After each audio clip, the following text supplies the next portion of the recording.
Hi everyone, I'm Tina Smith and I'm here today with my very dear friend, Javier Morillo-Alicea. Javier, how are you today? I am very well, thank you. It's so fun That's to join good. you. Yeah. It's nice to be able to see you, although I wish we were in person. The last time we got together, you and John and I got together for a beer, a socially distanced, safe outdoor beer Yeah.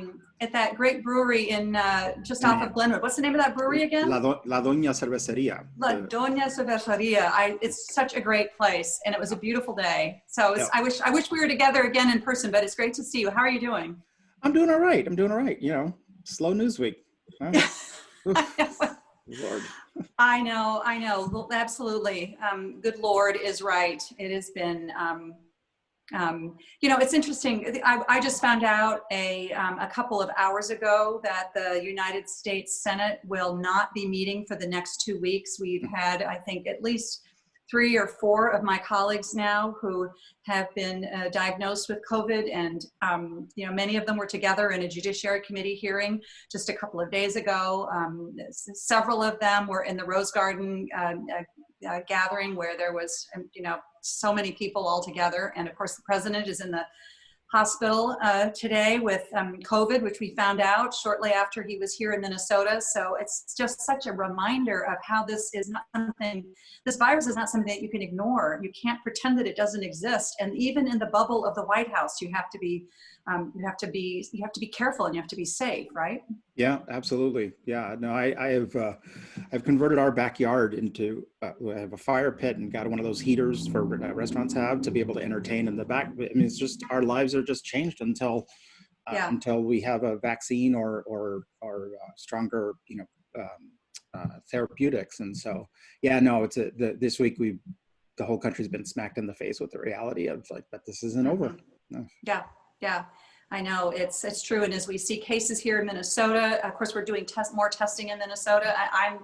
I'm so grateful for Governor Walz and for Peggy Flanagan, who's Lieutenant Governor Flanagan, who's a dear friend of both of ours also, and the work they're doing given the lack of leadership coming out of the White House on this COVID virus. So we just have to persevere and keep going and just realize the path back to economic health is a path through public health, and just stick with it.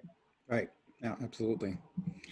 I can picture you and John in the backyard with that with that heater. Our kids got one of those heaters too. It's like they're amazing how much heat they throw out. Yeah, so I'm putting mine together today, and so we so far have only used fires, but it's getting a little chillier. It's that time, you know, it's the time of year in Minnesota where the inside of my house is actually colder than outside the house.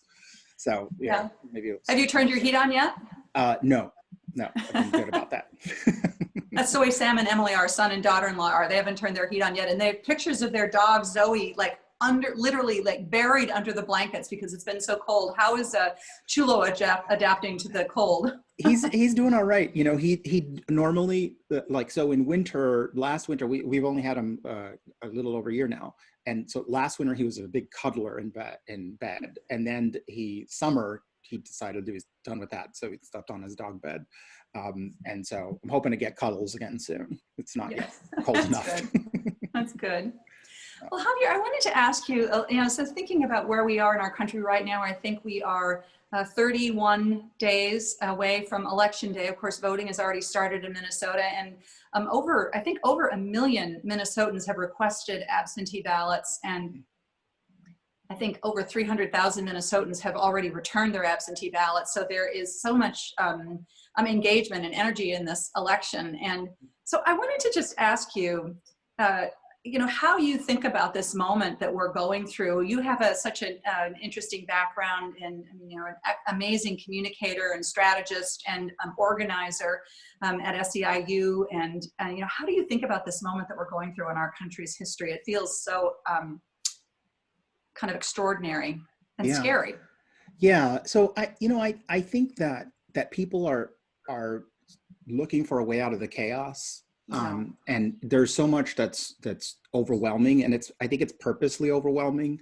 And, you know, I think I stopped doing something that I'd been doing, which was freaking out every time the president said something like that, like, well, don't count the ballot, throw out the ballots or something like that. And I read some interesting pieces that really kind of refocused me and said, that the sort of illusion of all powerfulness is something that actually helps the president and depresses our base. People really feel like there's no way out. Like, well, what's the point if he's gonna rig this? And the truth is that the power's with us. And I've been telling friends and wherever I speak, or that I think the thing that we need to, as Democrats, say to folks who are uncertain is that it is very clear why the country is so chaotic, right? That the president himself has been an agent of chaos, and that there's only one way to make it stop, right? And so just like people are feeling a need a sense to return to a sense of normalcy, even if that might take a long time to get there. And I just think it's important for all of us to remain focused on that. That's been the driver for me. But I'm just excited about all the ways in which people have found to be organizers in a different way. Right. Like we're having tea now over Zoom, And I signed up to do texting for Latino voters in Spanish in Florida, like just doing all these things that I never would have imagined before. So it's really people are really working hard to save our democracy. It's so interesting. There are sort of new ways to be connecting with people that we would have seen as sort of an add-on even 2 years ago. And what I'm hearing from people is how it is, we can see this in our campaign, that actually our contact rate, the number of people that we actually connect with, is on the upswing. And I think part of it is because people are just so energized and so wanting to be connected to something that is better. I've been talking about how people want to lift up what is best in us, rather than the kind of what we see certainly from my opponent and from the president. And so I think that's right. I always say your voices are strong, but only if you use them. So be strong. Yeah. That's what we need. No, That's a good reminder too for people who are scared about volunteering, that like the higher contact rate. I will say I answer the phone more than I normally do because I love my husband, but I need someone else to talk to. I know.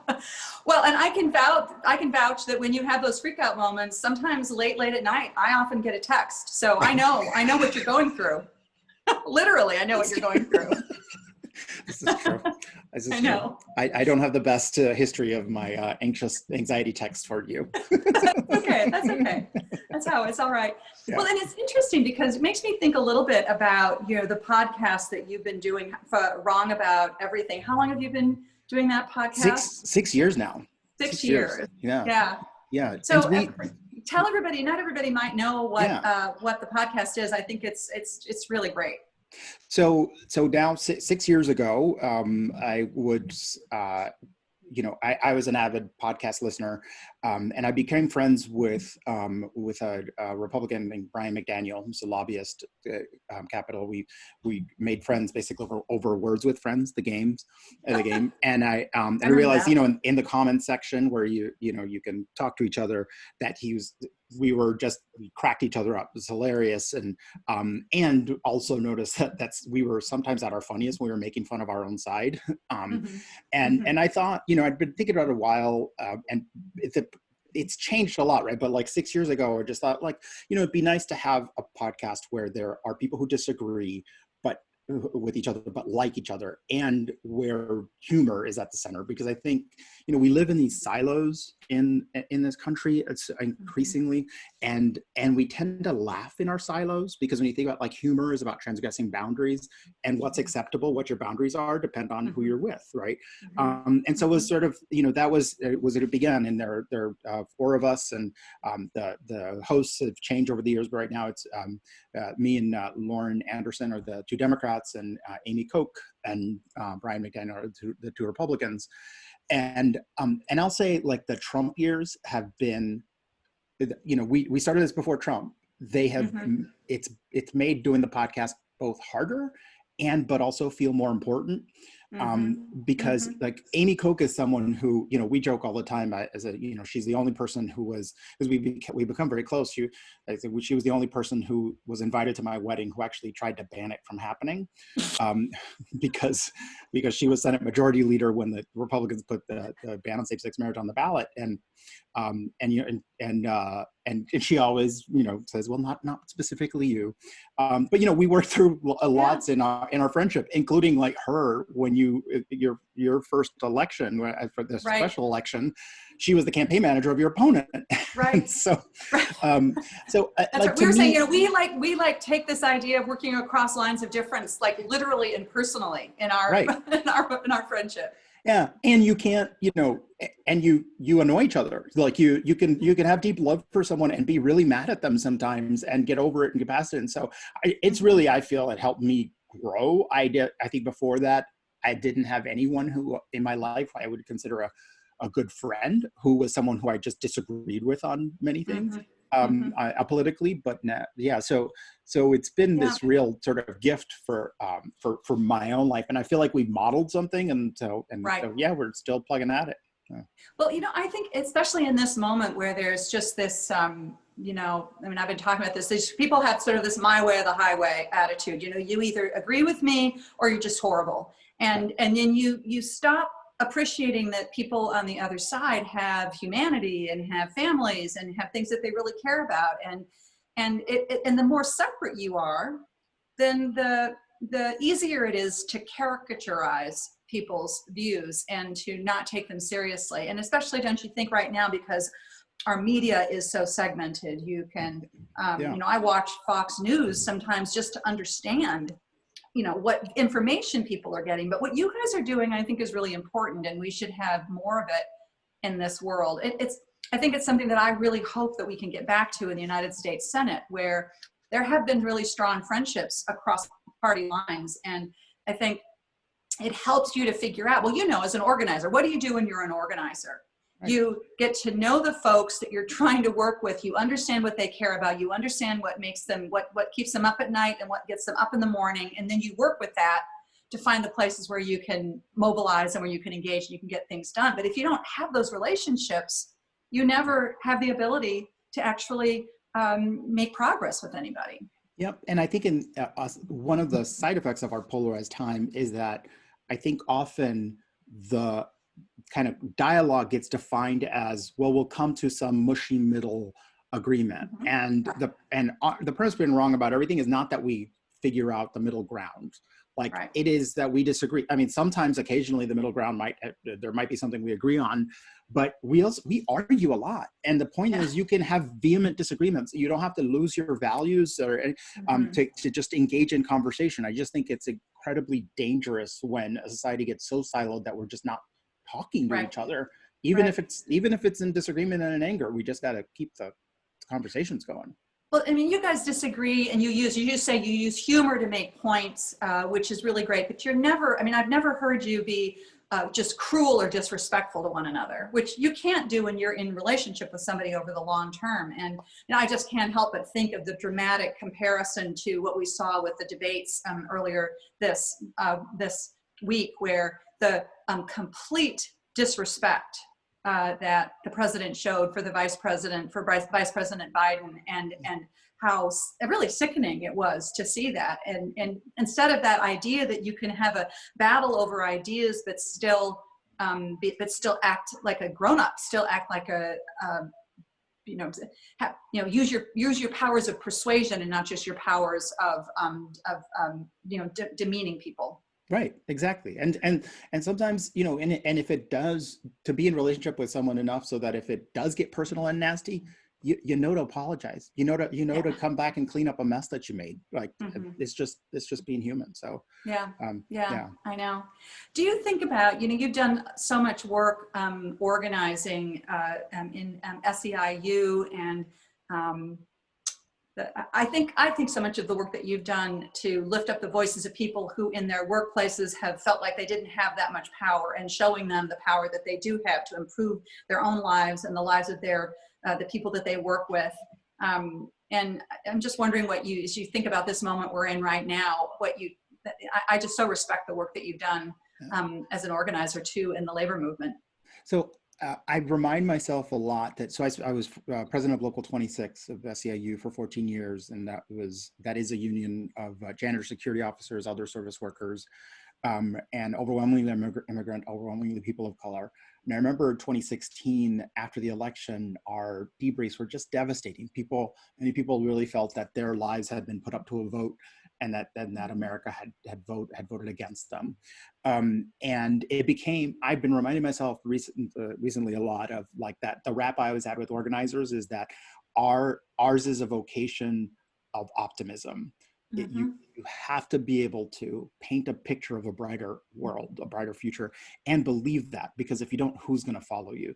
And I remind myself of that a lot, because when we wallow in just the sadness or the frustration or the feeling of powerlessness, that becomes self-fulfilling.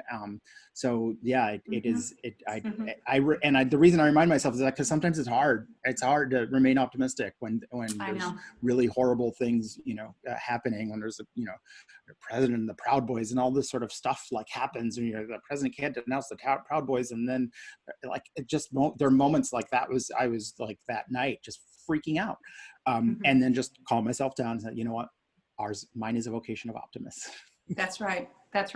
Well, and when you are a leader, you have to find the way towards giving people a sense that what they, to tapping into that. You can't just have a bad day. You have to figure out, you have to figure out how to make it, how to turn it into a sense of power. I mean, for me, it is all around,